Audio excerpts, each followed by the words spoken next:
Good morning and welcome to the Hobby Breakfast Show reviewing the latest edition of MESBG.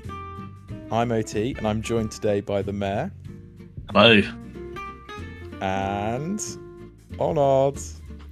Hello. Oh, his internet's still working. Fantastic. It's still here for now. You may have to we have to keep putting money in the meter to keep on. It's okay, I don't have anything interesting to say anyway, so... Yes, if he disappears. Yeah, I was going to say, it's not that we've edited him out, it's just that occasionally his internet will die. So, new edition, very exciting. Thanks to the leaks, the release period was extended to be about 2 months, which was quite exciting. But we're here now. We know all the stuff, yes. And thanks to Tabletop Admiral, it's very easy to scroll through and see what has been done. So first off, as an icebreaker, we're going to talk about, and I'm going to come to Mayor first because I suspect he will probably have the strongest opinion on the favourite things. Your favourite 3 things and your least favourite 3 things about the new edition. Yes, so it's probably worth mentioning as well. This isn't going to be, we're not going to review every single change. We're going to make some assumption that you're relatively up to date, and if you want to know what all the changes are, there's plenty of YouTube channels that have gone through them. So go and watch them. And then come back. Life is too fucking short. Yeah, we're just going to be taught. We're going to assume that you have some level of knowledge of the new edition. And if you don't, then some of these might come as a surprise. Who knows? So yes, I mean, I had to lump in some favourites kind of together because I actually had quite a lot of things that I like. They're not in any particular order, but I quite like the Isengard scout lists. I like what they've done to Uglug. I like what they've done to Lurtz. They're both kind of better. And the scout. That's 3 things. Sorry. Well, what? This is the Isengard scout lists. That's the title of this point. Okay. Uglug, Lurtz, and their armies feel more thematic to me, and I think they look like a lot of fun to play. Nice. I like the move towards rewarding higher dice rolls in instances where previously they almost were a feel-bad moment. So the 2 examples I'll give are 2-handed weapons, which previously, if you were to roll a 6, almost felt bad because it almost felt like you were wasting it because of the -1, which now isn't a -1. And priority, it's kind of a change that almost doesn't matter. Essentially, the same thing will happen, except the person who wins priority or wins the roll off will choose who has priority, because sometimes you might not want it. And the third one is, and I wasn't really sure about this one at first, but I think overall, getting rid of alliances, I'm kind of, I think I like it. I can be persuaded either way, but I think I like it. The only people who seem to be very annoyed about it are competitive people who seem to be abusing it before. I know Onod, for example, was going to use it for a Faramir and Eowyn themed army, and I've used it before to create Bilbo's party. But I think they've covered most, if not all, of the actual lists like that, and hopefully the game will now be a little bit easier to control and easier to give armies appropriately cool bonuses and rules, knowing that they can't be abused as easily and there aren't as much cross-contamination of rules and that can be janky. So those are my 3 things, which is actually kind of more like 7, but yeah. Forgive me. You were the one who imposed the rule of 3 on this. You could have just said more. I know. Wanted to make more points. I didn't want to force everyone to come up with 20 things that they liked about it, but I mean, that's just a start. We can talk more in depth, and I could go on about Uglug and Lurtz and Lurtz's glow up through the editions for a long time, but I'm not going to. That's its own thing. Watch out for it on the right. Patreon. Cool. Well, I counted 11 in that, so that's good. So Onod, what about you? Have you managed to find 3? I can probably think of 3 things, maybe. So I was struggling on the don't like list. God, I think you're struggling on the like list. 3 things I like. I don't really think I've got much on either list, to be honest. Like, it's just sort of I'm reasonably ambivalent to most of what they've done. I like that they've simplified the magic powers again. Yes. I didn't really care for the whole. We're already making you spend a will point, and you've also got to spend a might point to cast the better version, and then your opponent might fucking roll a 6, and you might not actually get anything from that massive use of resources shenanigans of last edition. Mm-hmm. Yeah.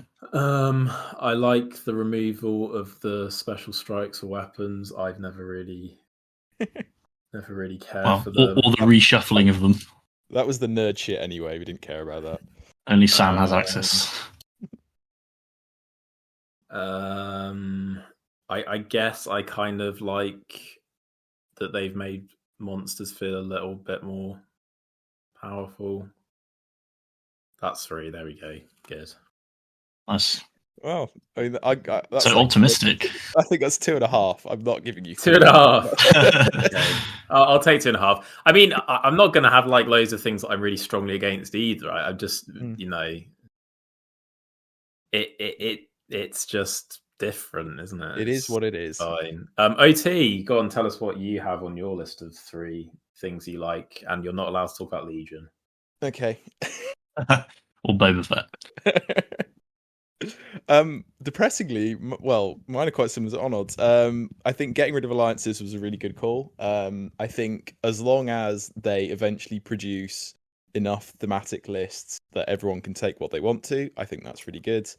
And I think it'll be easier from a balance standpoint as well, which will make the game a lot healthier. Getting rid of special strikes, I think, is a really good call. I think it was an element of the game where, while there probably was some skill to it sometimes, it often felt like it was just giving +1 strength to armies that didn't care about losing models, and I don't know if that was... Yeah. And like, I don't know if that was fun necessarily, but it was interesting. And I like that they have tried in their own way to make things more thematic and cool. I think it feels like they have made an attempt to put more stuff into the game that they thought people would like. Now, I don't know how well they've necessarily succeeded, but I appreciate that there seems to have been an effort to actively go out of their way to make things more thematic. So, yeah. But we'll come on to whether or not that's been successful later on. In terms of negatives, I'm going to come to Onod first, and then I think we'll finish with Mare to try and keep things a bit lighter. Yeah. Oh, okay. Negatives. Number 1, I don't like the intelligence statistic. I don't think it really does anything in the game. Mm-hmm. I don't feel the need in a war game to have your characters have intelligence. It's not a role-playing game.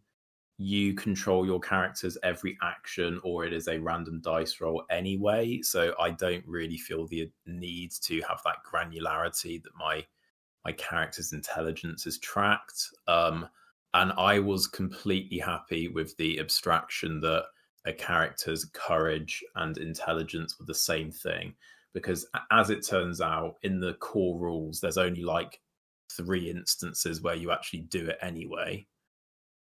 And I just feel like if you're not going to have a core mechanic that revolves around a statistic, it shouldn't be a statistic. That's too much bother and too much faff. And most games, I think, you aren't ever going to roll an intelligence check. And I think, therefore, it should be cut from the game. It's change for change's sake, in my opinion. That's the only thing that I'm like really like strongly I don't like. Personally, I'm not sure about the army list stuff. I'm not as positive about it as you guys. I appreciate that they've made it more thematic in a kind of very narrow view of what is thematic. as somebody who enjoyed the flexibility because it allowed you to explore the wider world of kind of Tolkien's works, I am a little bit gutted because I think that, like, for example, my Faramir Eowyn list is never going to get made because it's not in the films. It's not really in the books either, because although they get married and go and live there, it's not really ever going to be something that's explored. And, you know, for me, that's like a project where it's just lost kind of all the you know, oomph for me going into it. I'm like, I don't really have the energy to do it now. I have a workaround that I can run that like generic king and just run the Faramir model as a king of Gondor and the Eowyn model as a king of Rohan if I wanted, but I don't really have that desire to do it right now. So I appreciate that you know, they're trying to reduce the competitive stuff, but and I guess my third point would be I just feel like this edition is so focused towards competitive players, and it's just kind of turned me off. And I know that you guys might counter and be like, oh, they've made it more thematic and whatnot, but so much of like the actual core rules, there's hardly anything now that's focused on like narrative play. They've cut the concept of open play. Like, obviously you can still do what you want with your models, but they're not even acknowledging like the existence. There are no narrative scenarios now in the army books. They've just completely cut them. It's just profiles and competitive match play. And I get it. Everyone, you know, most people probably play the majority of their matches match play. I also play the majority of my matches match play. But I just don't really know that I like that they've taken a game that was very clearly narrative focused, and now it's very clearly appealing to a competitive crowd. I can see why, you know, by them taking out some of the more casual elements of the game, it might look like they're tailoring more to match play. I'm going to do a positive take on it in that I'm just going to hope that it's more like they're trying to refine the system, and in doing so, it might feel like they're changing it for more competitive players. I'm trying to see it more as they're trying to shore up any uncertainties and refine the gameplay so there's less weirdness and it's more straightforward, hopefully. I know that some of the rules have become a bit bloated, but can I just immediately counter that and say only a competitive player is going to care about that? If you're a casual player, you don't care about that. You may not even bother looking at the FAQ all the time. It's only the competitive players that want the hyper specified what happens in every instance. So again, I feel like that's a change for comp players personally. But anyway, continue. I think you're probably right, actually. Yeah, I mean, I would say that if they'd refined it in a way that made it clear and simplified it, then I'd argue actually it's better for casual as well. You know, you look at something like Sword Weirdos, and it's very, very simple, but it plays well enough that it can be fun for casual games. This does feel like, you know, and I noticed in the rulebook they've moved all of the stuff for advanced rules that they had in movement, for example, and they've put a lot more stuff in the actual movement phase. They've still got an advanced rule place, but the movement phase, for example, has become much more bloated, whereas before it was, you know, this is how basically if you're playing on a normal board, you need to play. And if you want to worry about, you know, how to defend barriers or how to do more complex things, then have a look in the advanced section. But a lot of that stuff has moved. So on the one hand, I'd like to say it's clearer, but actually there's more overall stuff to get your head around. So yeah, I think it probably hasn't been geared very well to casual players in that way. But also, I think casual players, as maybe Onad's hinting at here, are like an easier market in a way because they'll be much more willing to work stuff out on the fly. So, like, I think the logic here is that by adding all this stuff to the rulebook, that's not adding anything for casual players. That's just literally like you know, like you see on I'm gonna say it, on the GBHL sometimes, like there are people like debating the minutiae of rules and things, and like for a lot of players that wouldn't even cross your mind, but for them, because they're playing the game at such a high level, and like these interactions suddenly matter a lot, it becomes a huge deal. So like this is just, again, like it feels like by putting in all these like smaller things that come up less often, it's just trying to like preempt those problems that presumably they're a bit fed up of dealing with from the last edition. All I'm thinking is, I look at the new rule book. There's 155 pages of rules now. I know that some of those are going to be GW glossy, full picture pages, but there's definitely over 120 pages of rules. Eight of them are pages that are not relevant to matched play. They've cut everything else out of that main rule book. Because So we were talking about the old rule book, weren't we? Where they had like all that Yeah. stuff at the end, and like again, I think this is maybe something that is completely subjective. Like this isn't a right or wrong thing. It's just like who this is aimed at, right? But like they don't have, you know, building your own terrain, creating narrative scenarios, like the bridge, like the ferry across whatever the fuck it's called. But even for matched play, in my opinion, if you need like 120 pages of text to convey the rules of a system, and you think that that is streamlined, I don't think that is streamlining rules. And I think that they really should have been thinking, how can we keep the rule set but make it like a 60-page set of rules? Which, let's face it, most systems are not exceeding like 100 pages. You can have a full game with like diverse rules, special rules, all of that stuff, just like SBG, and fit it into like a 60-page bit of text. You don't need that many.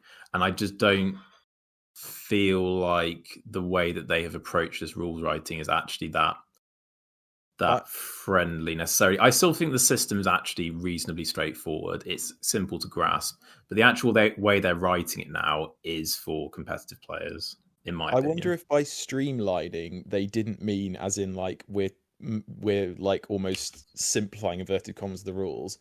I wonder if they mean that just for like in a competitive game, for instance, more situations are now covered, so it's easier for players to not have to like ask the TO or, you know, maybe roll a d6 for whatever. Like they're literally just like, we have literally covered more scenarios in maybe the book, so it's more streamlined.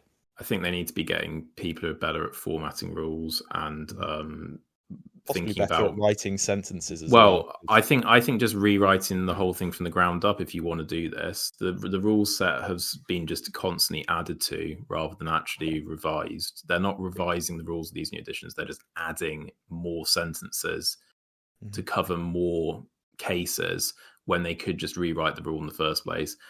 So yeah, anyway, we spent a lot of time waffling on about we really that. did.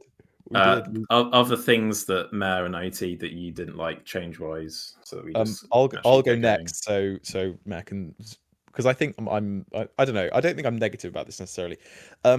I think the number of special rules that have been given to characters in the aid of theme are a bit over the top.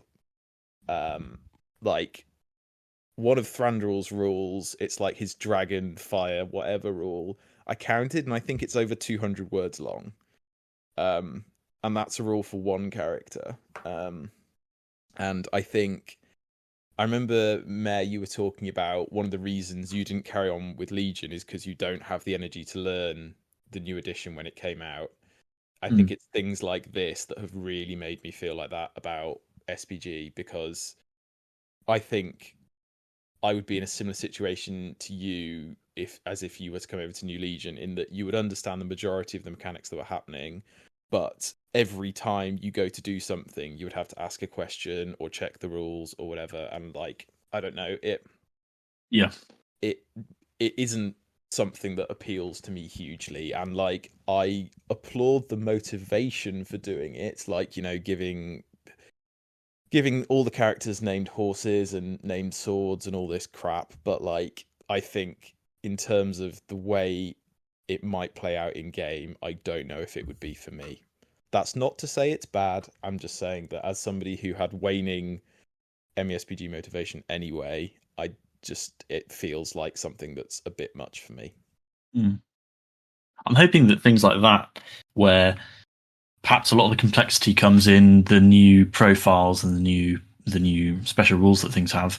I'm hoping that it'll be a case of learning as you go, almost. You know, not trying to learn what every army does before you play your first game, but just understanding what your opponent does, your opponent's army does in the game, or roughly. You know, you don't have to understand the nuances of rule to understand how to be aware of it, or what it does in general, and then when it comes to using it, you can be more specific. I'm hoping that that's the case, and I think it's probably similar for Legion, but I think Legion, for me anyway, a lot of the changes came in the rules themselves, whereas SBG really doesn't feel like it's perhaps changed as much for me anyway. Maybe you can speak more to that, knowing more about the Legion changes. I mean, I think it's interesting, like, because I think what you're saying there is that the Legion changes came to like core mechanics within the game rather than like the characters themselves, as it were. But like, I think one of the problems that the other problems we run into in SBG is there have been so many minute changes to things like fight values and like the intelligence stat and things like that, that to me those kind of feel like core mechanic changes, because they apply to so many characters. But yeah, I think I get where you're coming from, like in terms of like learning the new cover rules and stuff for Legion might not be the most fun, and like the way you deploy and stuff. So yeah, I get that. What else don't I like? I think the intelligence stat is an interesting idea. I just think it's currently been poorly implemented. I also think the way it's been tacked onto monsters feels like a very strange decision, and is exactly the kind of thing I would do if I'd made something for a game and then realized it didn't have enough things that it could apply to and needed something for it to look like it was relevant. I'm not saying that's what they did, but that's what I would do if I found myself 100% what they did. What else don't I like? I think the new heroics are fine. Got no issues with any of those off the top of my head. I think actually, aren't they? Yeah, I think there's an interesting shift in design choice towards quite lots of very powerful once per game effects, and I think people will need to play those on the board to know how they feel. And it might be the case that those strong effects are balanced by the armies using them. But as a player, as someone who's not taken a huge amount of interest in the new edition compared to some people, reading through some of them, I was like, my goodness, these sound like a lot. But it might be the case that they're actually okay. So I'm going to put that in there as a maybe rather than a strict negative. I'll come to Mayor now because, my goodness, this section has lasted 6 times longer than I thought it would. Yeah, it wasn't a very light intro, was it? No. I feel like we're covering a lot of ground at the same time. We really are. I'm really desperately trying to keep track of what we've covered from the list, but yeah. Well, we can always recap on them. I've got a couple, one very specific one. So we'll talk about scenarios later, but one thing that occurs in all of the scenarios is basically getting auto points for having a banner. So before, if you started with a banner, it didn't matter as long as you ended with a banner without your opponent having one. But now if you've got a banner and your opponent doesn't, you just get points regardless of what happens during the game. And I wouldn't usually care about that because you should have a banner if you could take one, but a lot of lists literally can't take a banner, so that feels, a bit like they're saying, if you're playing a list that can't take a banner, then you're basically starting it as a disadvantage. It feels a bit weird. Also, I'm not personally affected by this, but I know a lot of people are and will be. The removal of so many models, I feel, basically came with this edition. I don't know how we feel about it in terms of, is it something that was going to happen anyway, or is it part of, they were like, oh, we're going to redo this edition. Like, this is our chance to redo the range if we want to. What are we going to do? Or is it a licensing thing? I've got no idea. It feels like there's a bit of a mixed bag in there. So a lot of people won't be able to use a lot of their models now, which is a shame, at least not for competitive play. But, well, I mean, maybe like the GBH will decide, actually, we can use every model in the game, even the legacy stuff, who knows. The intelligence stat, it doesn't really feel like it's needed. As we've already covered, I won't talk about it too much, but I'm hoping they'll try and, maybe they've got plans for it. I don't know. It feels like if they did, then this would have been a good time to put it in the rules, but I can see why, it makes sense that a berserker wouldn't necessarily have a high intelligence, even though they have high courage. But for most other things in the game, the courage is generally around what the intelligence is, if not the exact same. It'd be interesting to know. Model. Yeah, pretty much every model. There are exceptions like the berserkers. But I can't. Get wrecked, Gimli. Gimli, poor Gimli. Oh, I can't think of anything else off the top of my head that's like completely outrageously different. Should we segue into the removal of the armies, because that was the first point on the list after the introduction, so that we can segue quite nicely into that. Yep. I guess we're never going to know why precisely they did it, because they're not going to tell us, and we can only speculate. Obviously, if it is a licensing thing, sure. I'm not convinced it is, because it isn't bullshit. They've kept a load, like everyone that I'm seeing on Facebook going like, oh, they've already been told by the cinema, like the New Line Cinema. It's like, why didn't they tell them to fucking get rid of the Dragon Emperor then? Why didn't they tell them to get rid of the new shit for Arnor and Angmar they just released? The answer is because they're selling those and they're making money on it. It's a business decision. Yeah. I don't personally understand why they've gone down the route of, if you're going to remove alliances, it wasn't really an issue, was it, to keep incredibly niche armies like Far Harad, because you weren't ever going to have to worry about balancing them for the alliance. So I don't even think that the argument that the game is like sprawling and there's too many lists. There's fucking 70 something lists that they've released on launch anyway. Would it really have been that much of an issue having 3 more lists?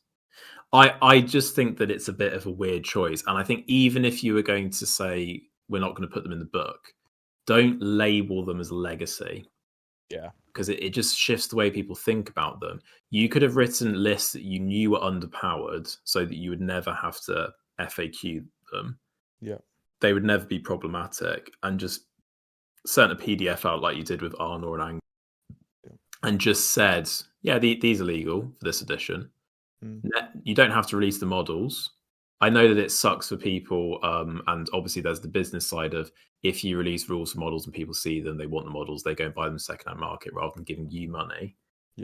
But how many people were starting the hobby and going, I really want to do Far Harrods? The only people who did that was because their camel rules were really good. No, maybe 10 people in the world were looking at them going like, these are my favorite models ever. You know what I mean? It just seems like such a weird decision to just. It would have been easy for them to have not done it, in my opinion. I think this might be an example of something they would say is streamlining, right? It's like they've cut models from the game, and maybe their argument is it'll make it easier for people who are trying to come across the new edition to get their head around everything. I just much easier getting your head around 76 army lists over 79, isn't it? I think it's just crap. I think the perspective I've got on it is that if they wanted these models to still be in the game, they absolutely could, and with not that much extra work, given the amount of effort they've clearly thrown at some of these fucking ridiculous rules that some heroes have now. All you had to do was leave the ones they've legacied, leave their profiles the same, give them the same special rules, maybe give them a mildly spicy army bonus. Does not take a long time to put that together. And You know, they already had a Legendary Legion, for instance, like the War Beasts or whatever the fuck it was called. Like, just leave that Legion in the game. Like, it wasn't oppressive, and just stick that in the book. Like, they absolutely could have done it. Yeah. Anyway, it's fine. It's fine. But yeah, it's Obviously, it's going to suck for people, but I think Games Workshop, business calculation, will Yep. we lose enough players by doing this that it won't ultimately profit us? And I imagine that they conclude if a couple of Mhm. players boycott us, doesn't really matter because loads of other players will buy the new shirt. So Yeah. and Yeah. people never actually follow boycotts anyway. So yeah. Yeah. Yeah, it's fine. And also, like, people really like the game, and there's nothing wrong with that. And like, I think ultimately, I don't think, at least nobody I know, is loyal enough to one single faction or like a couple of factions to be like, Mm. I'm abandoning the entire game because this isn't here anymore. Like, you know, like Wozes, for instance, people loved Wozes, and like for whatever reason, and like they really got screwed over with just no releases and all this stuff. But like, people still occasionally played them, but also Moses is still in the game. Yeah. They're not one of the ones that got cut. Like, go figure on that, right? Anyway, but like, because Woes is in the film? Question mark. They're definitely in the books. They're not in the films. GW. Care to clarify? Anyway, it's It fine. doesn't feel very consistent, does it? Like, I'm quite annoyed It's they not, they no. axed my boy Malher. Especially as Who's in the film and books? Who's in the? he's in the film. They fucking okay. This is I've sent it to you two already, but the fucking picture of Uglug in quote marks on his profile is fucking Malher. That's not even Uglug. It's Malher. Like, Yeah. if you're going to pretend that he doesn't exist, don't show us a picture of him in your book. Yeah. But this is the thing, right? Like, GW don't care about this stuff, and No. like they I'm should. irrationally angry about it. Yeah. But also, like, I think this is something that is difficult for people to understand as people who love the game from a theme or a rules perspective. Is that those are not GW's priorities. Like, the gameplay mechanics, as long as they are workable, are not GW's priority. Like, basically, as long as the game is functional enough and there are enough new things coming in to keep people buying their shit, then that's absolutely fine. So like, little mistakes like that, who gives a toss, quite frankly. The game is there to drive interest and to make you perceive models as having value. Yeah. If they could sell you it like Airfix and still make a profit, they wouldn't have games. Yeah. Like they don't care about the games anymore. You know, like Glorfindel on horse, Forge World, 35 quid or something now. Like, that model is presumably marginally more expensive to produce than like, the Rivendell Knight that comes in the 6 Rivendell Knights box that costs like 4 or 5 quid per night or something. Like, the markups are entirely created in our own heads by just, he's worth 180 points in game rather than 26 or whatever. Like, and named heroes are always more expensive because they know they're only going to sell you one. Yeah, not a shitload. Cool. But yeah, I think there's not a whole lot more to be said really about the legacy stuff. Like, it basically sucks if your stuff's been cut, but like, that's going to happen sometimes. I personally think it's just been done because GW maybe weren't selling enough of the models that they wanted to be selling, so they were like, oh well, we didn't really want them in the game anyway. Off they go. I mean, yeah, but like Harad will have been selling quite a lot, for example. So I still think their like overall motivations must have been, I think some of the Harad stuff is going to be in the next book. It's only the Bracken Guard, like specific things that Games Workshop had invented that they're getting rid of. Right. Does that mean we'll see Malher? No, because they specified that he was out. I don't mind them tightening up lists. It's where they've like just obliterated a list for no reason. I'm more of a kind of like, I don't mind if like a single profile's been removed because I know everyone no one's going to care if you just use that model as like a captain. So you can still use it. But where they've like removed an entire list, it's like, okay, will TOs allow you to use them? My kind of gut feeling about how the GBHL operates is they're very tight with Games Workshop, aren't they? like you still get a lot of tournaments that don't allow third-party miniatures, even though they have no affiliation with Games Workshop at all. Are they really going to decide that these lists, which will never be changed, are acceptable in tournaments? I guess they might leave it up to individual TOs, but yeah, I don't know. I'm interested to see. My gut feeling is at some point people are going to decide that they don't like the lists if they prove to be broken, and then they'll just be cut from. There might just also be like a natural transition phase, right, where like for maybe like a few months you see people still, you know, trying to bring, and maybe TOs letting them in, and then like gradually people will be like, actually, you've had enough time now, maybe go and get a new list. But yeah. Anyway, I think we've probably got as much as we can from that. Should we talk about the new stuff? I had a brilliant segue plan. Oh, go on. Sorry, we can just edit out me ruining it. And it's out with the old and in with the new. It is the out with the old and in with the new, Hiram. Yeah. Right. Heyo. I haven't seen the film. You two have. The models you've seen from the film, are they cool and do they fit the theme? I think so.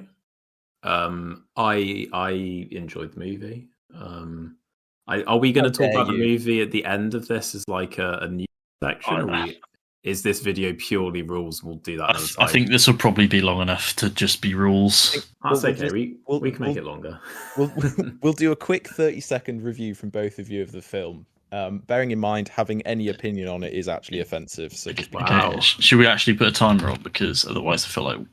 Also, I'll definitely have to go second, because otherwise Arnold will spend his time rebutting me instead of doing his own. Literally just like 15 seconds. We both liked it. There's no disagreement. We did both like it. I just had some issues. 15 seconds about what you both liked about it, and I will stop you talking. I've got a timer. Okay, you first, Arnold, so I don't repeat. First. Okay, I like the film. I thought that it was well paced. I thought that it broadly stuck to the sort of feeling Tolkien-y relatively well. I appreciate that some people aren't going to like the new additions, but I didn't feel like they were egregious in any way. I thought the characters were good. Oh, okay. Well, that really wasn't much time. Good job. Mayor, what did you think? I enjoyed it overall. I thought good. Was that 15 seconds or 50? 1-5. Oh, I thought I was getting 50, so no, I would have been more concise if I realised it was 1-5. Okay, Mayor, off you go. I was joking. Okay. I enjoyed it overall. I thought the animation style was nice, if a little inconsistent at times.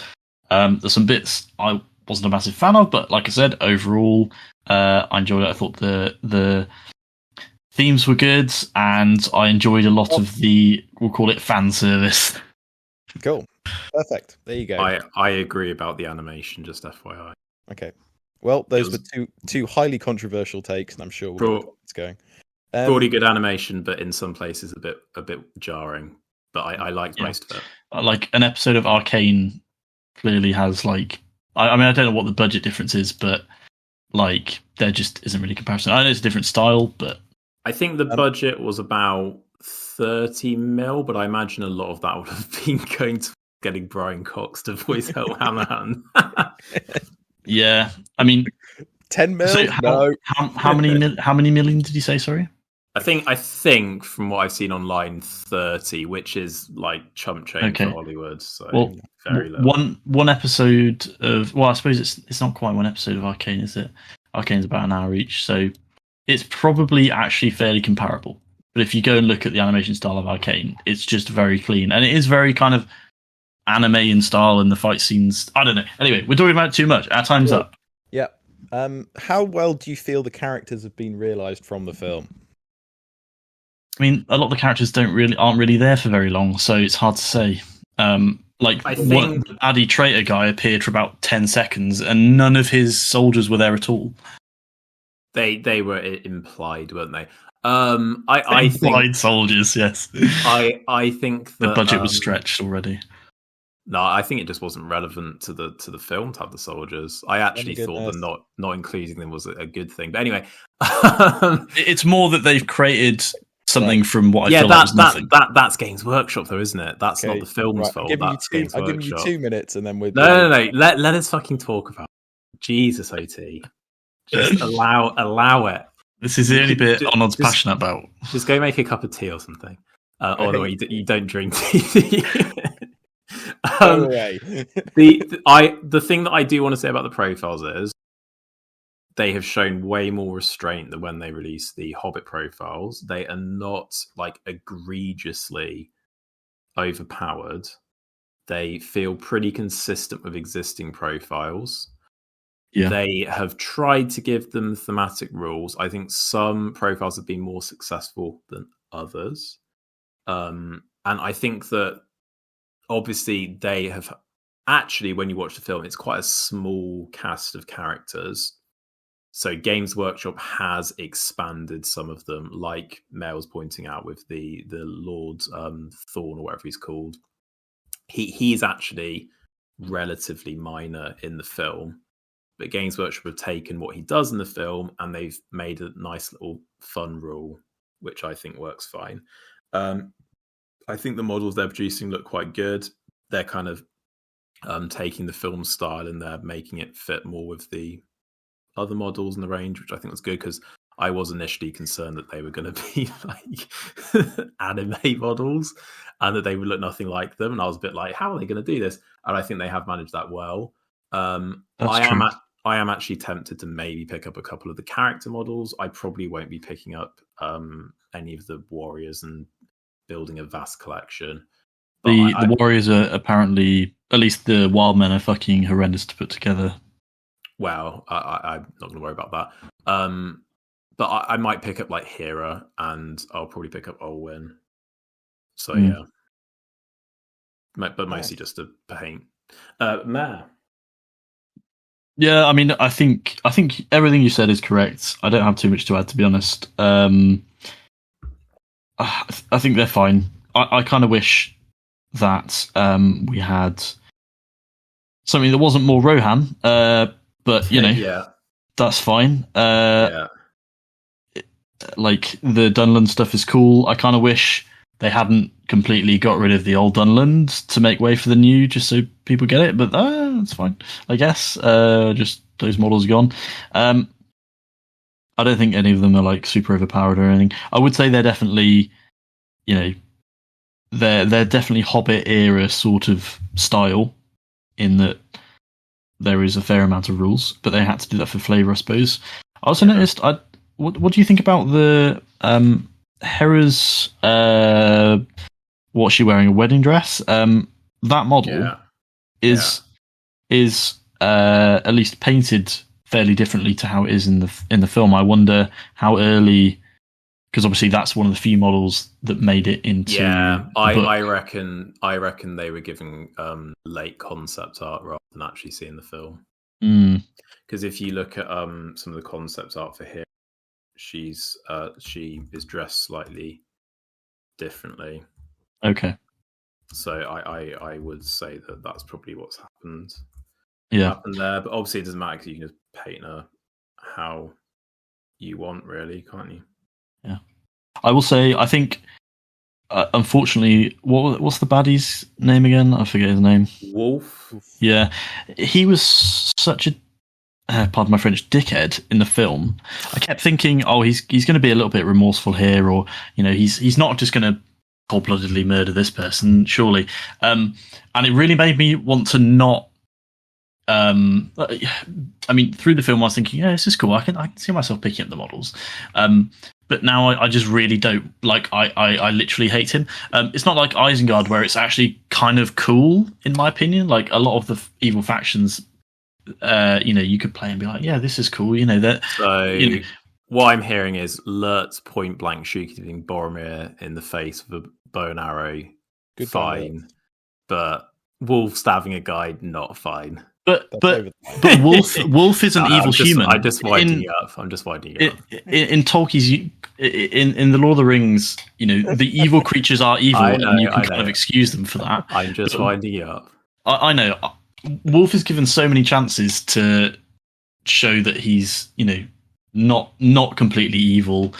I think the point in the character of Wolf though is he's like, this like terrible thing happens to him, and like everyone's like, sorry mate, that's just kind of the way it is because we live in a feudal society. And he's just like, fuck this, I'm gonna fucking do everything to get revenge. Then like I don't mind it. Like, yes, you're right, it kind of removes a little bit of the nuance.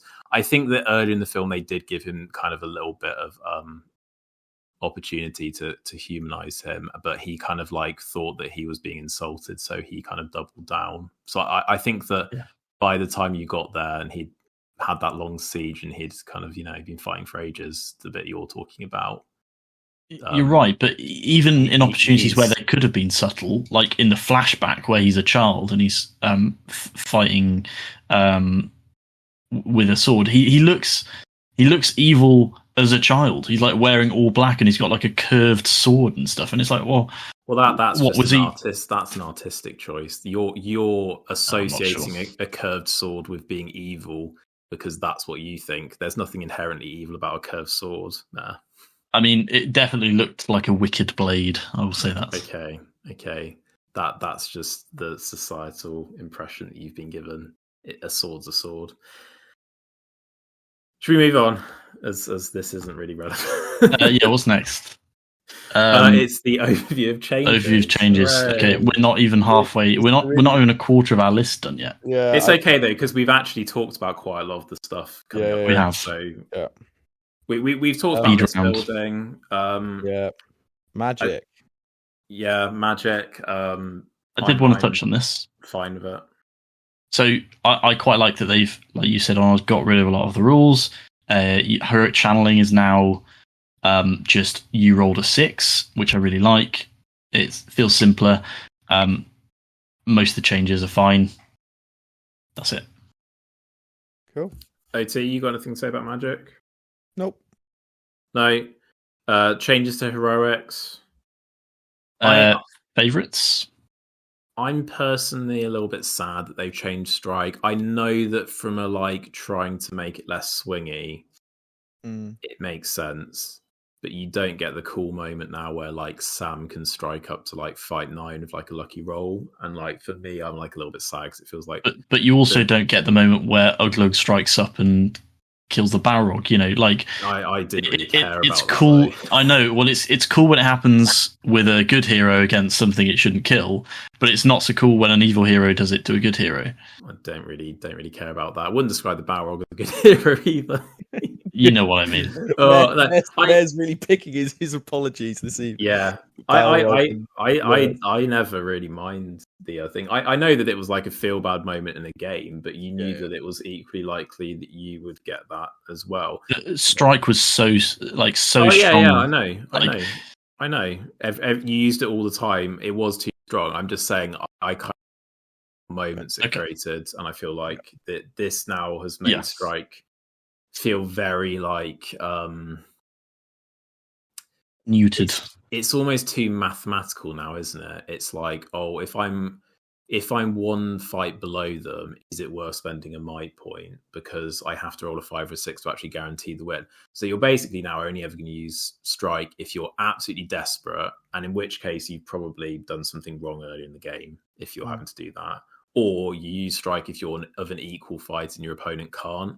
So it's become less about like a hero doing like a amazing moment and more like a hero like bureaucratically going, oh, well, I can strike here and they can't counter strike. So and it just feels less like a hero being a hero now to me. But I appreciate that from a gameplay perspective. It's better. Strength is cooler now. It was useless before. Now it has a use. I want to put that Grogu meme up where he's making a plan. And all the Isengard fans get excited that Malher's heroic strength will finally be useful, and then they take him away from us. Actually, do you mean Grogu? I think you mean. Did I say Grogu? Did I say Grogu? Grogu's evil plan. I did like Grogu. I did like Grogu in that film. Him and his minions. Cool. What was the other one? The challenge got better, I think, didn't it? Yeah, it did. It's usable now. Usable. Yeah, you heard it here first. Profile formatting. I hate with so much passion the fact they've split up shoot value and fight. It makes me disproportionately fucking angry. I also hate the fact that it's like 8 plus or whatever. 2 plus or whatever it is now instead of 8 courage. Because it also makes it more complicated than it needs to be for like Army of the Dead or basically anything referring to a courage value. Because now it doesn't have a value; it has a target. Not a fan. Blaze of the Dead's inverted now, right? Like it's they've done that because Games Workshop in their other games have been working on this policy that arbitrary numbers for a stat where you're just rolling a dice and then that number turns into something should just be replaced with what you should roll. Yeah. But I think the thing that they're missing is that if you build a whole game system to try and always be that a bigger number is better, and then you suddenly start switching stats, yes, it's easier to understand that you need to roll a 3 up rather than you need to beat an arbitrary number of 10. But like I read a good comment on this. I can't remember if it was Facebook or Reddit, so I can't credit who it was. But they were like, it's changing a rule from something that took 20 seconds to understand so that it now takes 10. It's like, great. Like, yes, in some ways it's more straightforward. Yeah. But you've also now massively overcomplicated it, like Mez said, for rules that interact with courage. And you've also made it now so that it's not always the case that a higher stat is better. So that is actually complicating the game. So it's like, it's doesn't feel necessary. It's just a choice. It's not better or worse. Is Drain Courage still in the game? Yeah, I think so. Something equivalent. Is it you add now to the courage? You drain by making it bigger, or it modifies the dice roll. I can't remember. It's now just called Pump Courage. It's now called Courage. Something courage. What else do I hate? The profiles are now very long, both in terms of horizontal distance and vertical distance, which I don't know. It's a long man. Long man. Which I think is okay. Like it'll be fine, and same as before, you'll learn them all off by heart. That's fine. Yeah, some of the rules are a bit wordy, but for most people that'll be okay. I don't like it, but that's fine. Yeah, I think the rest of it's okay. Wow. Yeah, it's meh. It's fine. Priority is now a decision rather than enforced outcome. However, it's very often a decision with a very obvious choice. So it will sometimes make a difference, but not often. Well, they have added a second interaction, of course, whereby some characters allow, if you were to give priority to your opponent, then you will get something. Yeah. Which is interesting. I agree that it's interesting that certain characters can do that. I don't like the change outside of that, though. Mm-hmm. You could have just given those characters the ability to do that thing, right? Yeah. But essentially, priority hasn't changed. It will feel better for whoever wins the die roll. It just feels swingier. Does it feel swingier? Yeah, because whoever wins now gets way more power than they used to. It used to be like a 50-50. You had to prepare for either case. Now it's like a kind of like the winner is going to like manage to execute. But did it not feel weird sometimes that you didn't want to win a die roll? No, because it was a 50-50. It didn't matter. The die roll was a thing. But now it's not a 50-50. It's a tactical choice, essentially, for whoever wins it. It still is a 50-50 because I think, like OT was saying, there's almost always a correct decision, right? But you have to be able to make that decision, and sometimes it'll be close enough that actually you might want to do something crazy or try. I think it can only add possibilities, and I don't think that's a bad thing. For me, you have fundamentally altered there the original intent of the rule, which was the rule is not designed that players get choice. The rule is designed that it is random. That was the function. The original purpose is that it's random who goes first, which breaks up traditional games of always having one side go first. Right. The purpose of the rule was not you roll a dice and then someone gets a choice, which gives more power to the player who rolls high. So you're now incentivizing rolling higher on an arbitrary dice roll, which is there's no skill in that, right? And you are right that there is a skill in knowing what to do when you roll the dice. But with two equally skilled players, it's now a case of, rather than it being random, it's whoever just rolls better does better. And I'm not sure how I feel about that. It's a subtle change, and I don't know that a lot of people are actually going to care or think about it. But for me, it's quite a cynical, making it look like they're giving you, the player, something that you can control, so that you feel like you're making skill choices and it feels like a more skillful thing. But there's no actual skill in the rolling of the dice. It's luck as to whether you win it. And there is an element of knowledge that comes from knowing what to do when you roll high, but that just increases the swing, right? Because now the winner gets more power. Unless they make a mistake or they misread the situation on the board. Sure, and that's always possible. The thing for me is the rules already had workaround that. It's a heroic move. They already had the rule for it. Just introduce heroic patience. Yeah. Because my perspective on priority is, before you were disappointed half the time, and afterwards you're disappointed half the time, but for a different reason. Like, so before you were basically, you wanted to either win or lose, and you didn't mind which. Now you're just always disappointed if you lose, is the way I look at it. And like, I think, as I was saying, that is a subtle difference, but like, because it's no longer just like, oh, let's see what the dice say. It's now like, we'll see what the dice say, and then we will see what the person wants to do. So like, it's just different. Like, I think fundamentally it won't have that much impact, and there's still like a random element to it. It's just a different way of going about it, and like, it might feel better long term, to be fair, but we'll see. To me, it's kind of like, imagine in bolt action if they changed it from being you randomly drew a dice to the person who drew the dice got to decide what color it is. I know that in bolt action that would be a much bigger, drastic change, but do you see like what I mean? Like, it's not really random anymore in the same way. It's like you've actually fundamentally altered what you're doing. Yeah, I do see what you mean with that example. I think perhaps they've obviously tried to solve the issue of people are moaning about priority and who goes first, and well, yes, in games where it's like, well, because sometimes games come down to, I lost priority in a turn where I needed it. So here we get at it. They're complaining about a specific instance where one priority roll was a difference between winning or losing, because they'd had such a tight game that was the only difference maker. Has this rule change solved that? No, it has not, because now no, and I wasn't going to say it had. The person who wins the dice roll just wins. Yeah, no.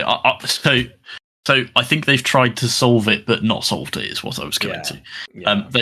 I can, but I also don't. I don't think it's detracted anything, in my opinion. Like, I think it will either end up being, it doesn't actually matter, that the change doesn't matter, or it will be, actually, I feel better about the change in a few months' time, because the more I've played it, the more I've not had those moments. I don't know, but I don't think it'll ever be, this is a worse version. Yeah, maybe I'll be wrong.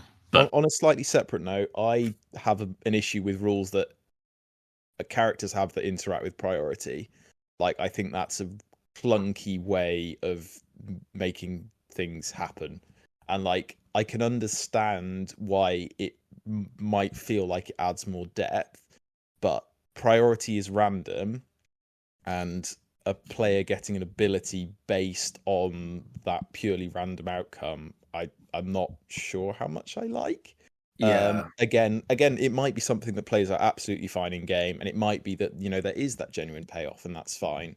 But I just think, as a design space to go into, I'm not sure if I like it.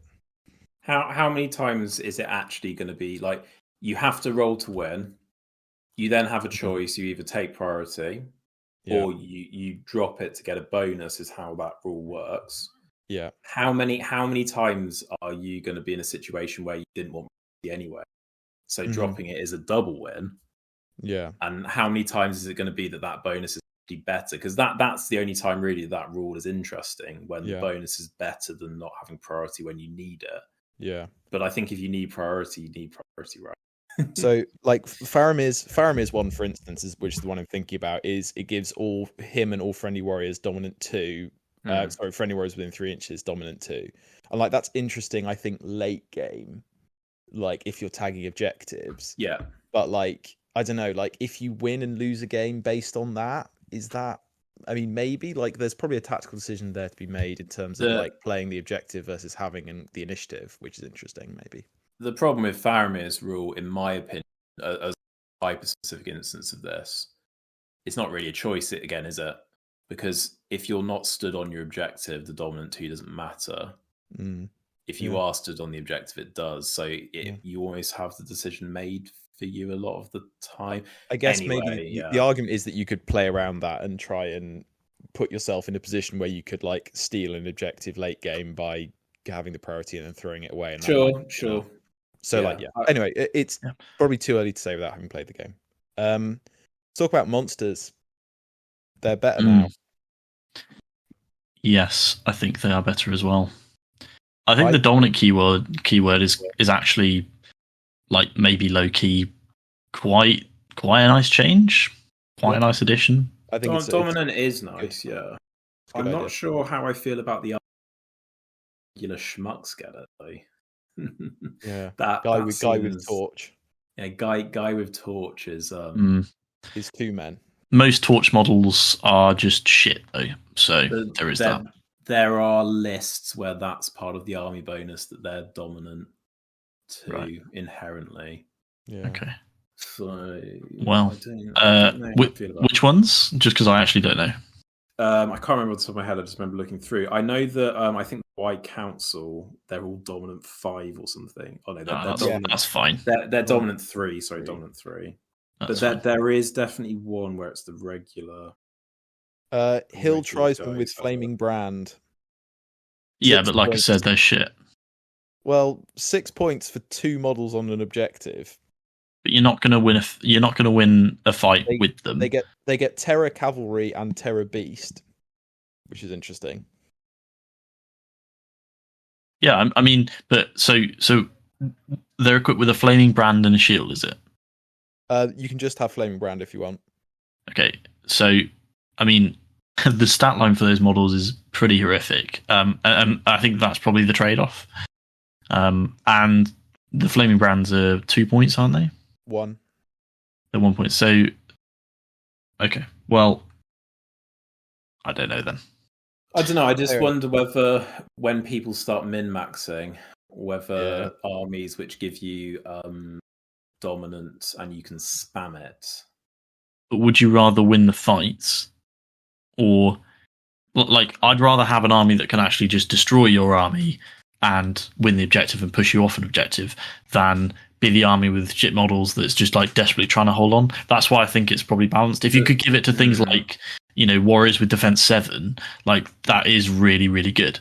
But these are not that. But in SBG, is it always the side that kills the opponent that wins the game? No. So if you are in an army that can manage its breakpoint effectively and then have effectively a 6-point model that counts as 2 on an objective.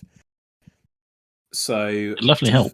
Defenders of the Hornburg, which is the new army that has the Helm Hammerhand Hera, friendly Rohan infantry are all dominant 2 in that list. Wow, that's pretty okay. Which tell you what, Helm ain't bad in that list neither. My goodness. What's this one called? Sorry. Defenders of the Hornburg. They also re-roll all rolls of natural strikes. and Helm is going to get. He's not as good as he used to be, but he's still all right.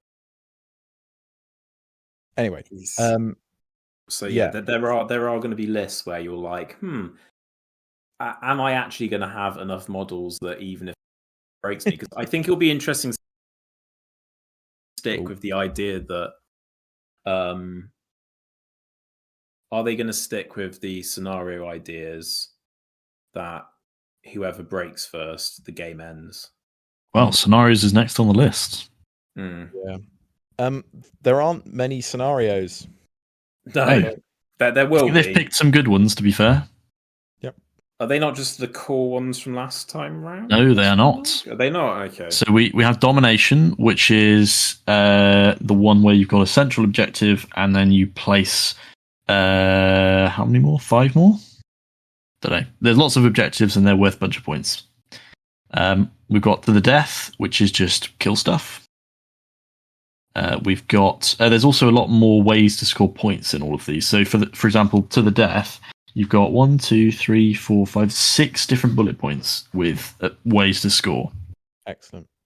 You've got hold grounds, which is Maelstrom with a single central objective. Yep. You've got destroy the supplies, which is the same as last time, more or less. So you've got 3 objectives. The enemy has 3.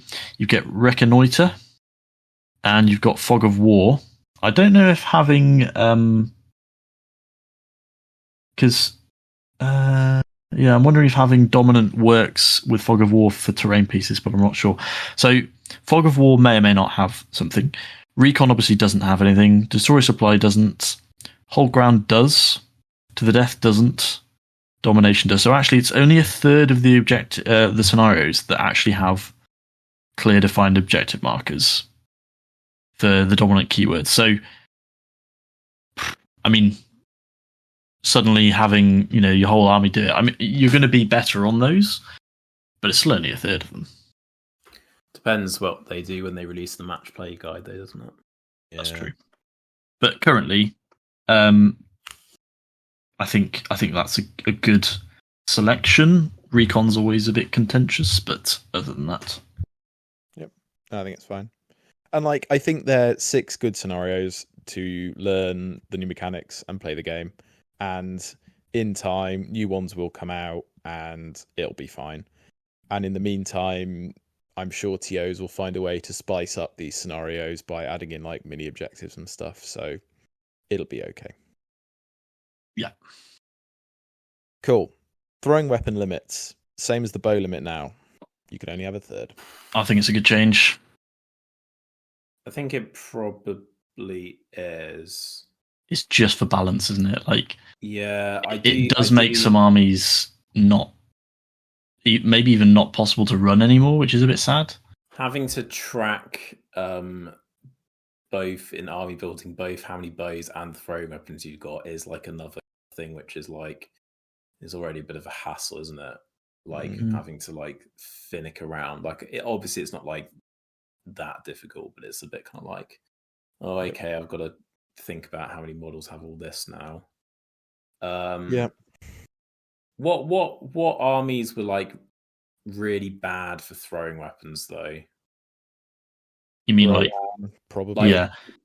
So they Corsairs, which don't exist. Well, Corsairs do exist, but they now can't all take throws anyway. So I feel like they solved Corsairs by just saying that they didn't all have throwing weapons. And then Grimhammers. Rohan, obviously, that was a potential issue. But then why is it now just on a kind of off-piste?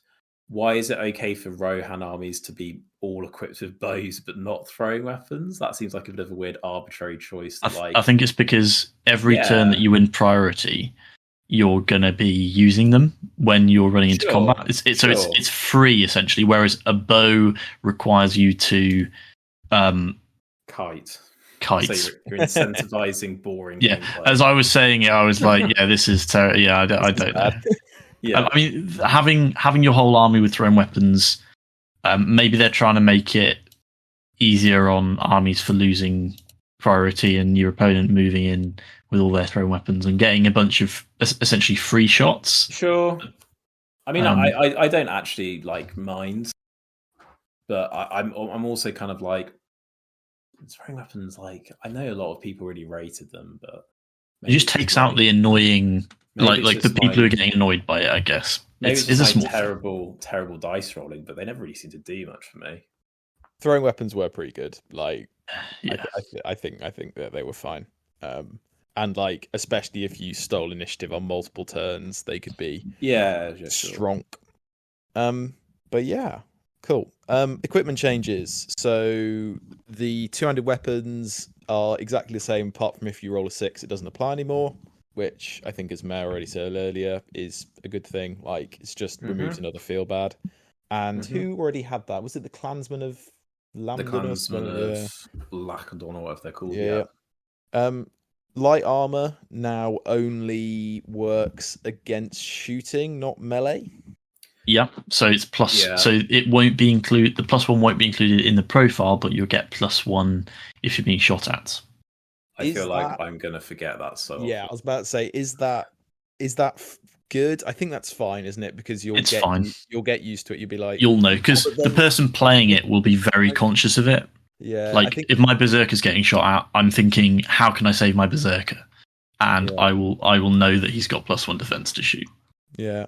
And different kinds of shields, my gut reaction is I don't like it, but I think actually once you get used to it in game and you know which models have light shields and which don't, it'll probably is the light shield, does that only work against missiles, or is it only no? So you can shield with it, but it doesn't give you a defense bonus. You can shield, but it doesn't give you a defense bonus. I almost feel with that, like, are you gonna spend a point on that? Well, some models you might have to, have to equip them with it, for example, or they might come with it, or whatever reason. It's sort of like if you're forced to have it, then fine. But if you're not, then it's like, I don't know, any more stats. I mean, of the sort of weapon or equipment special rules, I feel like shielding, like you use shielding quite a lot in the game. So for sure, but the +1 defense, I think, is a lot of the time. The major it depends what number you're going from and to, I suppose, doesn't it? True. Yeah. Cool. And the final one is One Ring. The bullshit is now gone. Sadly. Now, apart from Bilbo in his party, old Bilbo, locked in the worst list of the game. It's honestly him and Lobelia. Thank God you can't take them in other lists. Am I right? Because otherwise they'd be an absolute terror. But yeah, for the One Ring, it now only works if you're in one-on-one combat. It's good because you can't abuse it on a sealed. Yeah, it's a good change, but my Goblin King is sad. I think it's sad for Frodo and the Fellowship. Yeah. I'm not really sure why he didn't get to keep as old Bilbo did. Also makes Sauron significantly worse because Sauron wasn't invisible. No, but I'm talking about the fight thing. Only did he half fight? His One Ring rule meant that rather than fate points, when he's on 1 wound, you roll a dice on a 2 up. He has a different rule for the One Ring to everyone else, I guess. And Isildur probably doesn't care that. He doesn't care. Yeah. Okay. Yeah. So I think it's a fine change, and like again, just probably stops some weird shenanigans that not many lists were doing. So it's probably fine. And obviously they distributed all of the weapon special rules to characters and profiles as opposed to having them as a universal thing, which is probably a good thing. Yeah, I think it's fine. Like, I think having the strikes is okay as long as they're not just being taken for power gaming reasons. And like, I think if they're attached to a character, that then becomes part of their profile rather than just like sticking axes on everything rather than swords. Which was the objectively the right thing to do. So yeah, that's fine. Yeah. So Sam, I believe, is now the only character that can bash someone. Is that right? Yeah, no, is it bash? I don't know. I think it's his frying pan that knocks people to the ground or something. Yeah. Whatever he does, I think he's one of the very few, if not the only person that can do it. So that's cool. I think Thralls, the Kingsguard, still can because they're picks. Yeah, they've still got the bash, I think, as well, don't they? Yeah. Yeah, I've written something here about the intelligence stat, but we've already kind of talked about that, so I think we can probably skip over that. I don't think there's much more to say. Yeah. In terms of like thinking about general profile design, I think a question I had is just like, what actually does like a well-designed profile in MESBG kind of like look like? Like, because I think I haven't done any analysis on this, but my guess is that the average hero's profile as a result of this edition has got significantly longer. And I think, is it the case of like, is that a good thing or is that problematic? I think it's a very hard question. Yeah. I mean, for me, what makes a profile good is simplicity, flavor in the rules, and like some kind of in-game synergy or excitement. Like Thorin's company is maybe a good example of this. So although you've got lots of different characters, they've all got something unique about them. Otherwise, the stats also kind of similar stats. So like, I wouldn't want to play an army where every character had quite different stats because it makes it quite difficult to keep track of. Thorin's company, you've got a unique special rule for every character, some kind of more interesting and better than others, but at least they have some flavour. I don't really know what else. You're basically asking us if we were to write profiles, how would we make them good? What do you think, OT? Well, for this, I've prepared an example. I think the best designed profile I've seen currently in the game is Isildur. Because I think his stats are all absolutely fine. Like, I don't care too much about those. What I'm interested in are like his special rules and the way I think they would feel in game. And he's got one rule which is resistant to magic, and that's really nice, really straightforward, and it will just like it'll play out in the same way every time, and it's easy for both sides to understand. The other special rule, the Shards of Narsil, is something that I think is a good example of theme done well. It is when you are being rewarded for running, in this case, Elendil in the game. So it's the Shards of Narsil. If Elendil dies, Isildur picks up his sword, basically. And I think that's really cool, because I think that is something that has a use in game, and I think it's something that would feel super thematic. So I think that's an example of fluff done well. What I think is an example of fluff done badly is Thranduil. I knew you were going to say that. The reason for this is if you read his profile, I've got it on Tabletop Admiral here, it's ridiculous. Like, it's just it. I don't know. Like, give us an excerpt. I mean, like, it's. I'm going to try and find his Dragon Fury one or something. I can't remember where I saw it, but like, it was in one of the legions. But it was just so long and so wordy, and it really frustrated me. And like, I think what makes a rule themey isn't necessarily that it goes into loads of detail. And I don't think named swords and named horses are particularly thematic necessarily. Like, I appreciate them because I can see what they were trying to do. I just don't think in game those will translate to feeling like super themey and fluffy moments. And I think that's the difference I'm trying to draw. So I've got the rule here, and I'll read it. And Thranduil is a double page spread. Even his elk has a whole paragraph rule. So the do not talk to me of Dragonfire. At the beginning of his activation, Thranduil can spend a will point to use this special rule. If he does, then, until the end of the turn, Thranduil has the Terror special rule. You'd think that's where it ends. No. Additionally, if Thranduil has the infantry keyword, when he uses the special rule, then each enemy model within 3 inches of him that is not engaged in combat must take a courage test. In an order chosen, we're still on the same sentence. Yeah. Chosen by Thranduil's controlling player.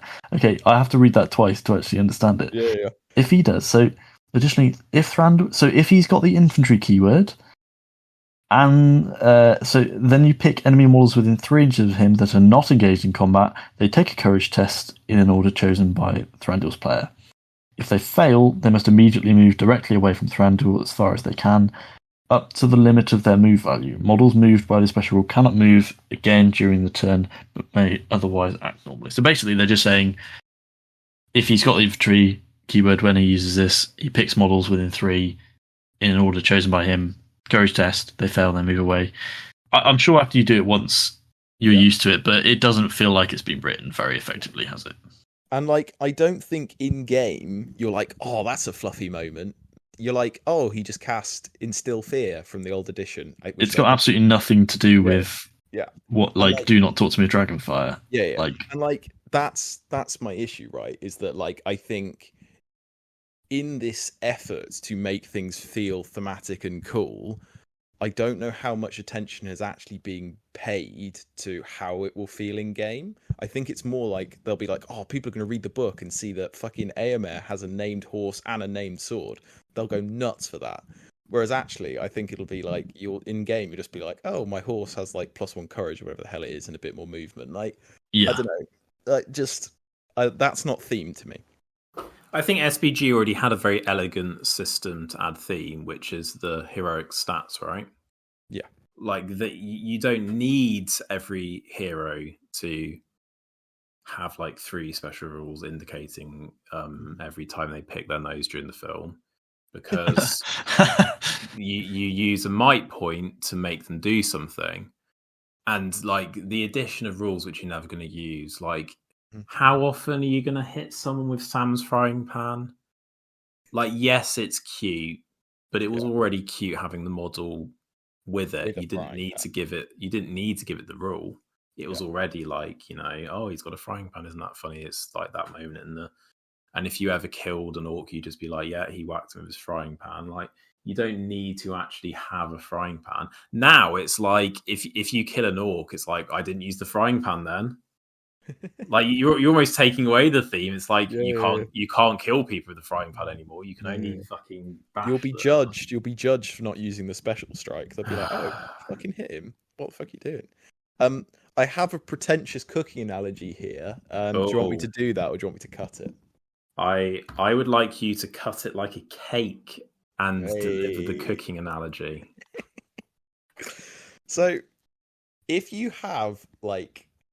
If you start off with, I don't know, like quite a basic like sauce or something, and you just keep throwing in more shit, that doesn't make each individual item or the sauce as a whole better. It just makes it more confusing and just means that you're less likely to care about the individual things that you put into that sauce. Yeah, and as we know in Italian cooking, you just want fresh, good quality ingredients. Yeah, which was the original Blue Book One Ring MESBG rulebook, and it's all been downhill from there. Is that our official stance? This is a Hawaiian pizza of a rule set. This is like a Christmas pizza. Yeah. There's Brussels sprouts, pigs in blankets, gravy, full roast dumped on top of the pizza. I don't know. I think it depends. I think if you were the sort of person who were more interpretive and allowed your imagination to wander with like what might point was doing, you probably don't care. If you, however, like that everything's now got more specified points, I can see why some people will find it more thematic. Yeah, and like again, I'll put a disclaimer in here. These are just my opinions. I'm not claiming these are facts. And like, actually, I'm in a position where I don't care that much about MESBG anymore. And if you do care more than me and you like this stuff, then more power to you. Like, it's all about your game experience. I couldn't care less. We're going to cut that disclaimer. We're just going to combine all your hot takes, deliver them in a video, thing at the end. And there'll just be text on the screen saying "fight me." We're being told how to behave now. Wargaming etiquette. And you're not allowed to complain about dice. I've got it in front of me. Oh. Should we read through it? Should we pick some choice ones? But pick a couple out. But pick a couple out. Pick a couple out. Always tell the truth and never cheat. So when your opponent asks you what your strategy is, you have to tell them. Well, also that implies that before people were just lying, which I really enjoy. I really enjoy that they have to be like, guys, we lie. It's wrong. We think you're lying pricks. So we created a rule. Never complain about your own luck or your opponent's good luck. Sorry, about your own bad luck or your opponent's good luck. So you can't complain about your own dice rolls. Yeah. Surely. So next time you roll 3 nat 1s, you have to be like, well, there was a 1 in 216 chance of that, but that's okay. That happens sometimes. And then you are allowed to complain about your good luck though, so you can say, "Fuck's sake, another double 6." What the fuck's wrong with these dice, man? These aren't the microwaved ones. These are just natural rolls. God, I'm just so fucking good at this game. Oh. Try not to distract an opponent when they're trying to concentrate, and always ensure you respect their personal space. I just love the idea of like really getting in their face and like making weird noises next to them while they're trying to move models. You just keep knocking their dice out of their hand. You're there on your bully shit. Yeah, I mean, the wargaming etiquette thing, I think, is there as a reference for TOs to deal with people who are unable to behave in a sensible way. And, like, I think it's sad that has to exist, but ultimately, if it helps some TOs sort out people who are just being dicks for no good reason and crying about a game of plastic toy soldiers, then that's okay. Sorry, Matt. I don't personally think it should be in the main rulebook. I think it should be in the match play guide. Just going to put it out there.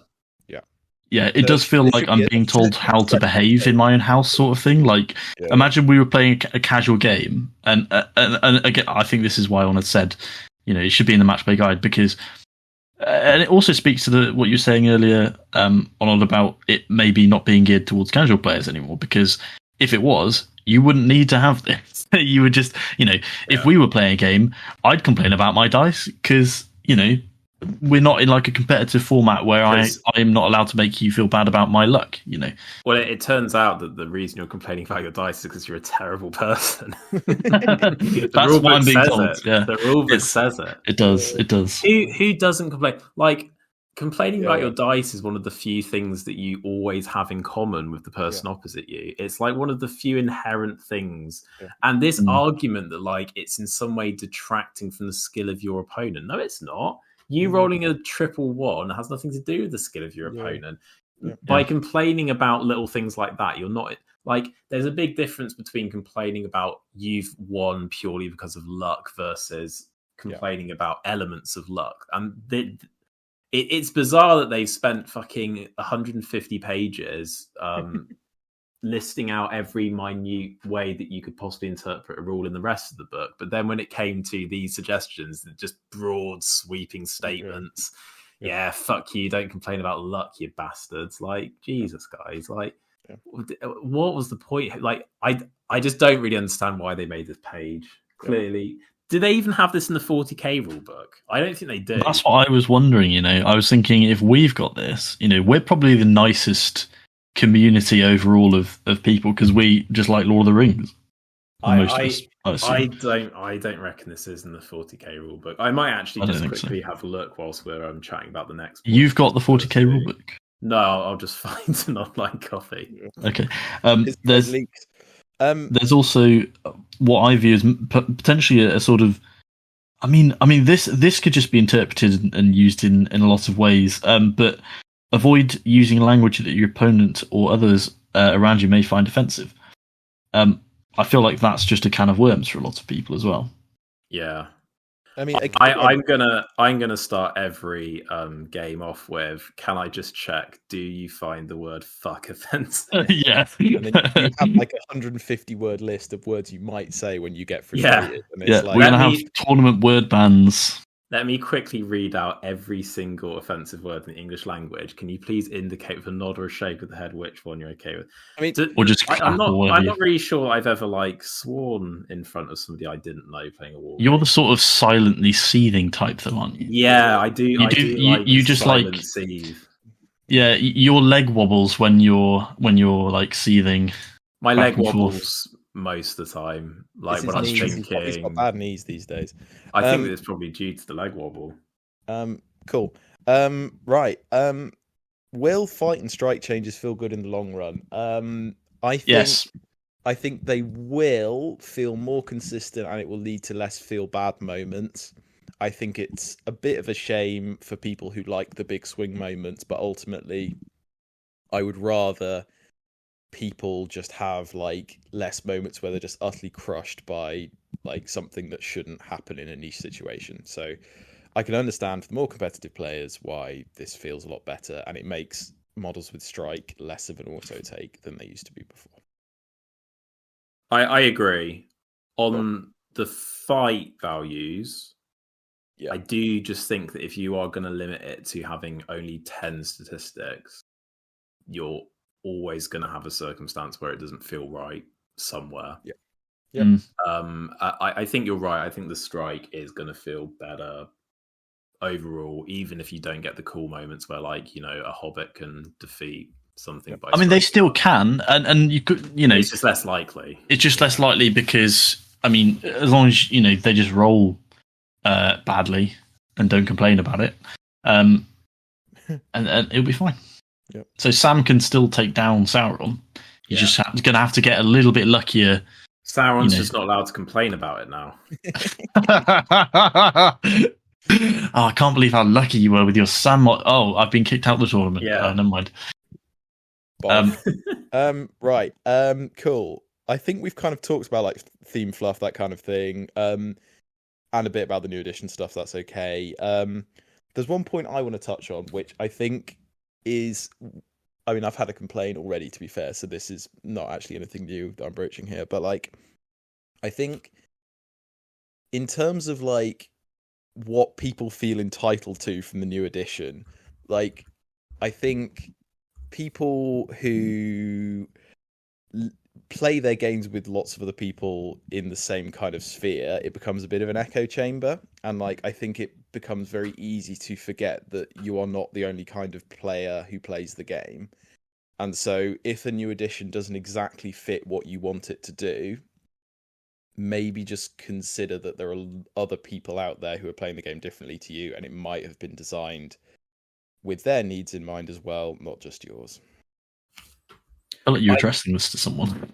I do think, in addition, though, it's not exactly a counterpoint, because I do broadly agree with you. Mm-hmm.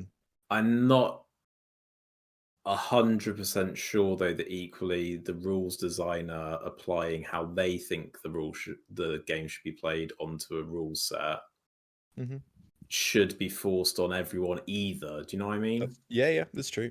Like, I think with this edition of the rules, maybe the scope is just a bit narrower. Like, I'm not saying it's like it's been funneled massively, but like there have just been changes to try and make the game, maybe even games, feel a bit more like similar in a way. Like there'll just be less like really swingy moments and things like that. So maybe that does like push people who are like maybe on the more casual end, for instance, they just won't feel as compelled.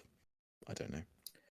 I think you'll just get moments of swing in different places to last edition. Yeah, it's true. I like the levels of swing are like, it's entirely dependent on how seriously you're taking the game, right, as well, because like an early move off or something in like a casual game might not be that big a deal, but on like a really high level game that might be huge. That might be like, oh, I'm in a really tricky position now, like that just people who are taking the game more casually might not notice. So like, yeah, it's just different experiences, and I think people just need to make sure they bear in mind other types of players as well. Cool. How GW handled the release? They didn't. Yeah.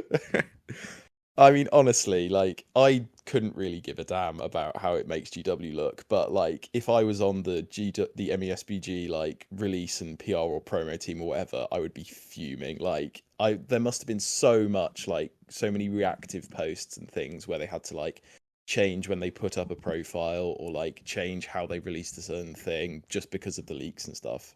It must have been so frustrating. Yeah, I mean, I don't really feel sorry for Games Workshop because No. they make a lot of money and it doesn't really matter Yeah. that much. On the other hand, I don't really equally see why people who are signing NDAs think it's then okay to take photos of stuff and share it, or Yeah. for shops to secretly sell stuff 2 weeks early when they shouldn't be. Mm-hmm. And I do kind of think, like, you know, why? Like, could you not wait 2 weeks? Like, the like desire to have your toys in this Yeah. hobby, sometimes I'm like, probably wait, you know. Mm-hmm. But I think It's not that long. yeah, but I think some people's justification is that like I'm getting it in a week's time, whatever. Like, what's the difference to Sure. me me as an individual? But then I think it's maybe feeds into my point earlier of like on that basis, why do you deserve to get it a week earlier than people who are waiting and doing it like through like legitimate means? And I mean, anyway, I'm not...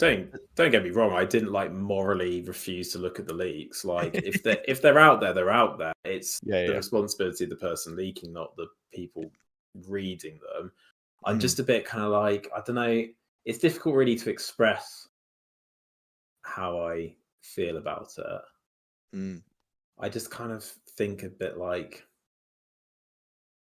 you don't need to. Yeah. Like, why bother? But I think there was also a thing of like a vibe I really picked up on with like a couple of like comments and things you see on the GBHL, especially, is like people just want like information. They want to know like what's in the new edition, like what's going to be They're good. excited. Yeah, they're excited, but I think it's just interesting how different people channel their excitement. And like, I think the posts I've really liked on GBHL are like people who've just been like, my stuff's arrived and I'm really excited. And like, I think I really like that idea. What I'm not such a fan of is like people who are just looking for like what's going to be like the really like good army and things like that, and just as a result are kind of trying to get just the information as quickly as they possibly can. And yeah, I don't know, that's just not something I like as much. Yeah. To my perspective, The whole idea that we ended up in a situation where before the game released, people were already deciding like what the best hypothetical army is. It's like, the game's not even out, guys. And the fact that they released an FAQ for the game the day before it came out. Yeah, that's pretty funny. They were just like, well, everyone's fucking seen it, haven't they? So let's just release the FAQ. Fuck it, why not? Who cares at this point? Mayor, you were going to give your perspective. I just was going to say, from my experience of the leaks and stuff, it's probably the first time I've had access to leaks in that way. I don't know if it's like different for this particular time, or if I was just more aware of it. But I just really wanted to find out what happened with my stuff. So like, I wanted to see, you know, what's happened with Isengard. What units am I getting? What are the things that I can take? And I was really excited for that. So that's what I wanted to see. And you know, if there were any major changes to rules, I wanted to know what they were, because it's a game that I probably care about the most of the ones that I've played and have the longest history with, and I think it is just from a place of excitement for most people, hopefully, and not from I'm a really competitive player and I just want to find out what the best thing is possible so that I can buy it, and I don't know. That's like, just my experience of it. I think also it's important to say, like, I don't think there's anything wrong with wanting to know what the best army is and stuff like that. Like, I think it's fine. I just like, I put as somebody looking at it from the outside, I just find this desire to like have the information ready to go and like there be like a correct answer as to like what the best thing is. I just find it like a bit like exhausting to like look at as like anyway, but like some people really like it, and there is that side to the game now, and there are some people who've spent ages getting really good at the game, and they should be allowed to have their fun experience as well. So even if I don't get it, it's fine. Cool. I think that's pretty much everything, to be honest. Like we've definitely missed some stuff, but this was never meant to be exhaustive, so it's okay. If we were to very briefly summarize how we feel about the changes in as fewer words as possible, I'm going to come to... Shall I go first? No, I'm going to make Onod go first. My internet just went, so I don't know what you just said. What am I going first about? I was a horrific stream of abuse, mostly to do with your decrepit knees. Fair. No, it's on my knees. I just like, yeah, go on. How do you, if you were to very briefly summarize how you feel about the changes overall? I don't really mind them, but I also don't really love them. Like for me, it doesn't warrant a new edition. It's like it's not a step forward, it's not a step back, it's a step sideways. It's just slightly like different. I'm probably, I think overall I'm slightly less pleased with how a match play game is going to look, because I'm going to go from a situation where I'm going to have to remember loads of different army rules that my opponent has. I don't really play the game enough to play the more complicated stuff, if I'm being honest. Like when I played the Helm Hammerhand Legion, I forgot rules. It's not because I can't, remember endless streams of bullshit, because I can. It's just that I'm not like dedicating enough of my time to like practicing playing and that sort of thing, because I just don't care enough about that sort of aspect of the gaming sort of side of stuff. I'm more just kind of there for the one-off games and just vibes, just kind of walking models towards each other and the meeting in the middle and rolling dice. So yeah, if for me it's kind of like I'm just thinking to myself now, like Helm Hammerhand's Legion and all of his rules, that was a bit much for me, and now most armies look like that, and I'm like, oh man. So I'm almost kind of approaching it with like, how can I now make like simple lists where I can just allow my opponent to remember all the rules, and I'll just have like quite a streamlined thing. So I'm probably just going to revert back to my classics of like, I'll just keep using Grey Company because I kind of know how they work. And Ents? Yeah, even the Ents though, you now have to have all the different Ents with the different rules. So I have to distinguish which one's which, remember. I don't know if I'll use my Ents. I mean, I probably will a couple of times. You will. They seem good. I will a couple of times. It's not that they're good, it's just like whether I have the energy to get them out of the bloody case. Yeah. Wow, it's a pretty low bar, getting your models out. Well, he's got to go upstairs, remember? And with his knees, you can't be too careful.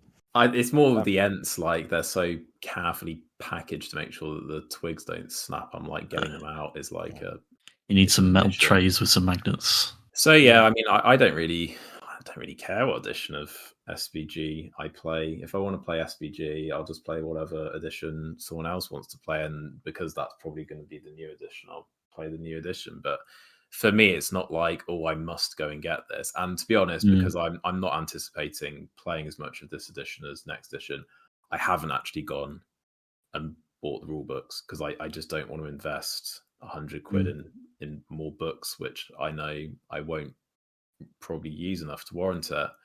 And I've got obviously the previous edition books, so in my mind I'm kind of thinking like, if the game stops existing in 10 years, I can just keep those books and play a complete version of the game.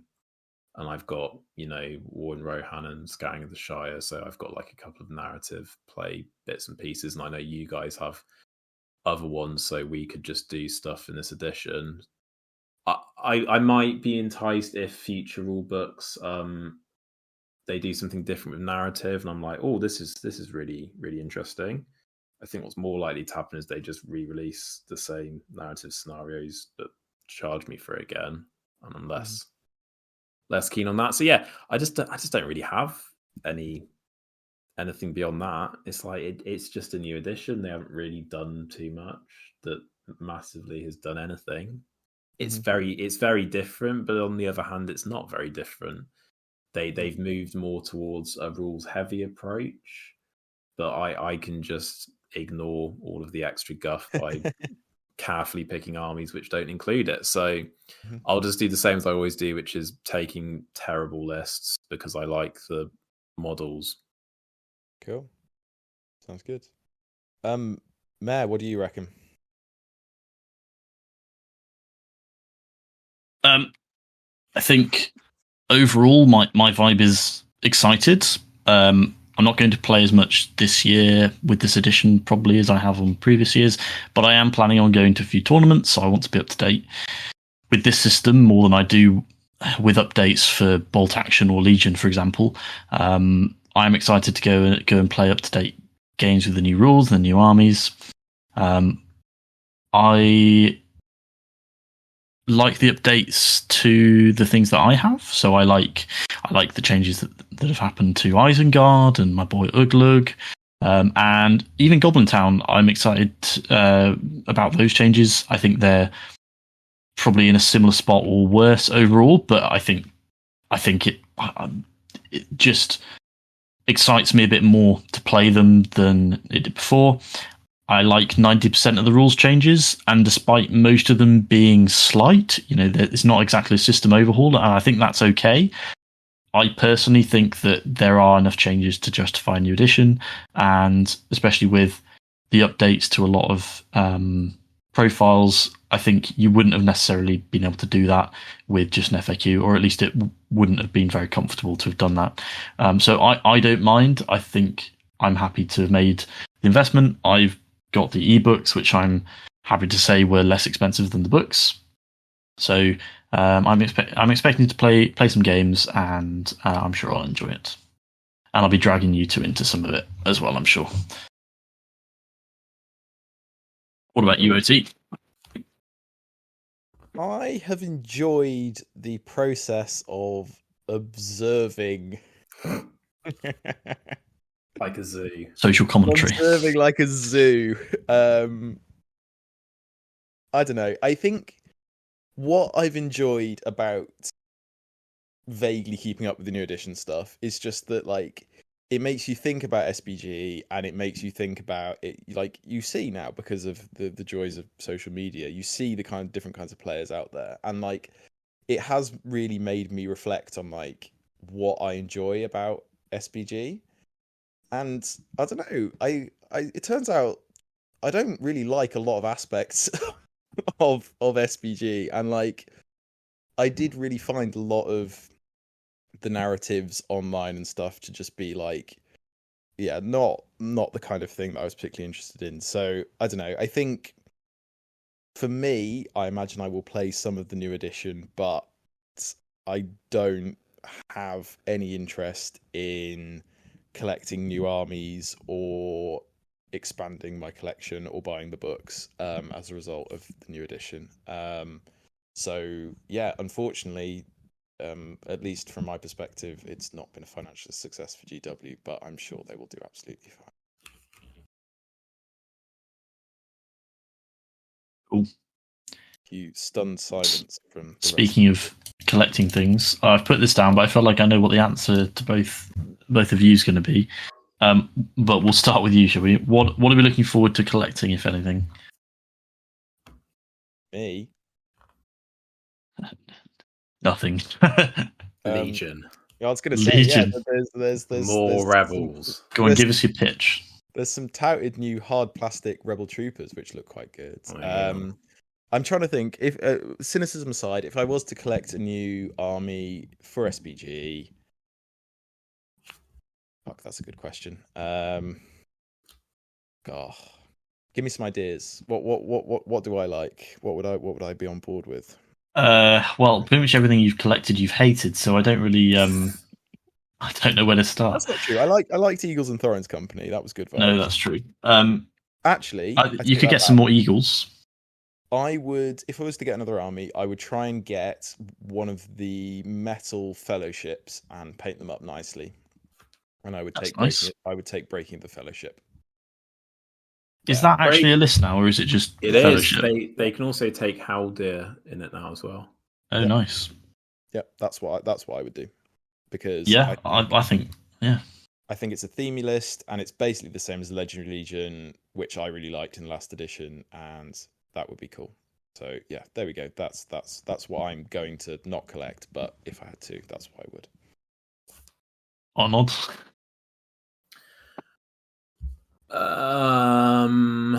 Pretend you're excited. I legitimately am going to probably pick some stuff up. Mm-hmm. I think I'm definitely going to pick up the plastic hero model, not the one of her in the wedding dress, just the one of her, the regular one. Yeah, the regular. It's cool. I think I depending slightly on cost, I might end up picking up some of the characters from the film, just because I did enjoy the film. And that's kind of like what gets me excited about stuff, like painting stuff that I enjoy. A lot of the time I'm not painting stuff thinking I'm going to be using it loads. I think I did send it, didn't I? Like a dreadful all hero list at 400 points, which is just 4 of the heroes from the new film that kind of have a tiny bit of synergy and aren't very complicated to use. So I might end up picking up Hera, Olwen, Freelaf, and Leaf. Other than that, I don't think I'm going to make a list this edition. I think I'm just going to continue painting up a little bit of what I've got. I still want to finish. I'm in the process of converting the Thorin's Company to be more book appropriate. That's going very slowly though. It happens. But with you're doing what? You're converting Thorin's Company, like the models. Yeah, to look more like to be more book appropriate. So you're going to give them proper beards. So Thorin has a green stuffed beard already. Sounds awesome. Dwalin model, I changed the height so that he is shorter. I'm sculpting cloaks on all of them so that they can be painted with their coloured cloaks. Thing is, though, is it's going to take ages. So, and cool, I don't necessarily have the interest to like sustain doing it all in one go. So it's kind of like they're just sitting there, and I do a little bit when I kind of feel the mood. As you know, I have lots of projects, and I kind of flip between them when I feel like I want to. I don't know. I'm just not like. I don't really enjoy going to tournaments, so I'm not really like driven by a game which feels like it's trying to appeal to people who go to tournaments. You know what I mean? Yeah. And currently, I'm more excited to play our Blood Bowl League. Yeah, I'm excited as well. I'm more excited to like paint up